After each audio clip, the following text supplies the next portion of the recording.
name is Ali and I'm a first-year student from UP Mindanao under the BA Communication and Media Arts program. Today, we will tackle a specific communication or media issue that is apparent in my own community. My chosen locale is here in Jessup Village, Davao City, and I've lived here for 2 years now, and I am well acquainted with the locality and all the people. All the gossips and issues too. Which makes it easier for me to dissect all the communication and media issues that go around this community. Come and join me as I explore the intricacies of communication and media here in this video. Now, you might be wondering why I have a playing card right here. The thing is, communication can be comparable to how we play with cards. We need to master how we deal with them, and we have to think about what others may have on their arsenal, and then take turns in laying them out, and then we have to analyze every situation carefully. But the thing is, it's more similar than you think. Sometimes when we communicate, there are other factors that may leave us just so confused about what really is happening, leading us to further communication issues or other misunderstandings. There are a lot of issues that concern communication, but in my community, the most prominent one is the misunderstandings that occur between a parent and their child caused by generation gap. This is what we call a generation communication gap, and it is a type of cross-generational communication issue. As technology advances quickly, the kids around here are now using different kinds of high-tech gadgets in their everyday life. But such things were rarely seen in the past, and some of their parents didn't have phones or computers because at that time it was expensive and it wasn't seen as a necessity. As they spend more time on the internet and social media, of course they'll pick up a few terms or phrases that are trendy today, and they can use it to communicate. Yes, that's how communication works, but some of their parents or elderly or family members do not understand what they're talking about, and it further causes some misunderstandings in the family. Gwapa kayo siya nako. Tsaka na siya, Si day. Chaka, unsa na po na, uy? Basta tsaka siya. Wow! Apaka-bougie naman ng sala namin. Si Buji. Si Buji kakaroon. Bougie ba? Bourgeoisie. Burgis. Nindot. Ano na naman itong pinopost na FRFR? For real yan. Ano ba? Di ba kita nagduruan ng tamang spelling? Wala kayo sa henerasyon nyo. And you know, because of the generation gap, most of the older generations compare them to the kids in their generation as well. And that's where the misunderstandings mainly occur. Because the older generation is very different from theirs, from ours. Communication is essential to our survival and development. Communication can be used to create the things we need, or even create or manage the relationships with others. But sometimes communication can be so complicated because of differences in our culture. Every way we demographically identify ourselves, like in terms of age, religion, and sex, it creates this cultural division that is the basis of our meaning making and message development. And well, we argue and disagree because of our fundamental views of the world. They are opposing, or they're at odds with one another. A generation gap is a divergence in beliefs and attitudes across generations. They are more particularly noticeable between children and their parents. Because of their disparities in attitudes, experiences, habits, and conduct, older and younger individuals do not comprehend each other well, and communication breakdowns occur. A generation communication gap then occurs between a parent and their kid when they do not understand each other and they fail to communicate easily. This is one of the reasons why kids in my community have expressed that they were more comfortable talking to their friends, because they can relate when they say bougie or chaka, and they can use terms like that without worrying if the other person understands them, and their viewpoints are not necessarily like opposing to each other. The generation gap then makes it difficult for them to quote-unquote relate with each other. And because of the pressures and differences in viewpoints, the parents and their children here communicate less effectively. According to Burgett 2017, there is no doubt that older generations find it difficult to communicate with the younger generations. And that is because our communication style and the way we use words today have changed dramatically over the last 30 years due to advances in technology, mobile phones being the primary culprit of that.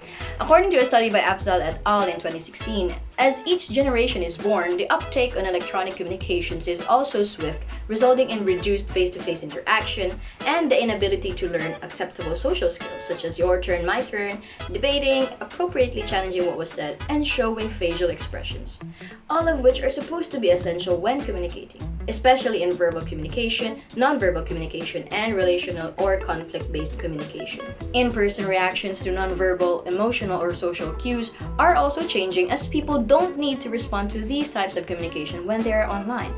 This leads to less experience and awareness of others' needs based on these types of cues that can only be received from in-person communication. That's why miscommunication often happens between parents and their children here. Parents think that they're already communicating effectively about the tasks at home or what needs to be done when they're like shouting, ranting, or even pointing things out. To them, it may seem like, do that. To the children, it may feel like, ano? And it creates this sort of confusion bubble for the both of them, and that's where miscommunication or misunderstandings occur. Children also lack that sense of urgency to comprehend these social cues. Throughout the course, we learned that communication is social. It is a process and it is dynamic, which means it's always changing. But because of a generation communication gap, most of the older generations just do not understand the change of the times. And aside from that, their main idea about interactive communication just happens on a personal level or a physical level, not virtually. Here, you might notice your parents telling you, lumabas ka na ban dyan, puro ka cellphone, mag-socialize ka dun. When in fact, while being in your phone, you're already socializing or communicating with others, just virtually. In her study about generational gaps in communication in 2018, Viola then stated that the conservative thinking of the parents was the deteriorating cause of the generation communication gap among parents and children. In the study, 67.5% of the parents and 80.8% of the children agreed to this because the parents ignore the fact that children have to keep pace with the modern world, therefore they have to adopt the modern values.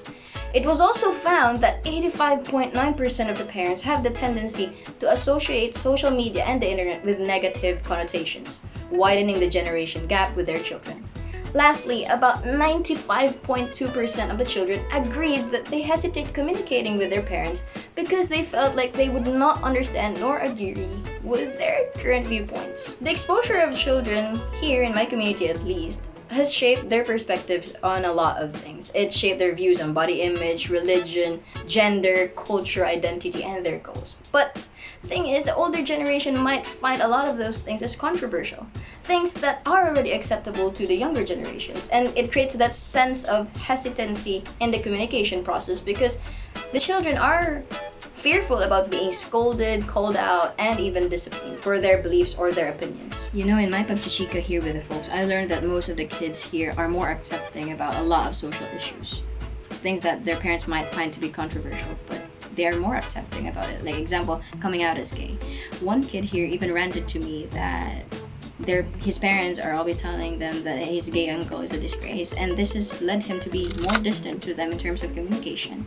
And another even told me that when he stood up to them one time about a social issue, they just told him that, yan nakukuha mo sa pagsiselfone na yan, kaya nagkakaganyan yung mga paniniwala nyo dahil hindi na kayo naniniwala sa Diyos. And this is an example of a bigger conflict because of their differences in their opinions and beliefs. None of them we can't say that any of them are right and wrong or which one is saying the truth or whatever. But the conflict is there. This is then an example of value conflict, which occurs when people acknowledge differences in their deeply held feelings about the worth or importance of significant aspects of their lives. And a cognitive conflict, where people acknowledge incompatibility in their perceptions about something of importance. In terms of conflict communication, most of the younger generations do not like face-to-face communication as well. Instead, they would rather express their frustrations later on, often through social media. Their conflict management styles are also opposing, with parents more on the dominating style and the children with an avoiding style. Lastly, parents lean more towards criticism and contempt when dealing with conflict, while kids mainly result in stonewalling to just finish the conversation, according to Khan 2017. True enough, in my community, most parents also mention that their children often shut them off when conflict arises. You see, it is truly confusing to communicate in the modern era. However, the only way that we could actually bring the generations together and avoid generational miscommunication is to talk more. Let's talk more. We know now that the increasing communication gap between parents and their children are sometimes caused by the unnecessary hegemony or the conservative thinking of the parents, the difference in their opinions, and of course the technological gap. Even so, as we are ready to close this discussion, does technology just mainly widen the generation communication gap, or does it also have the potential to bridge it? Well, That's for you folks to find out.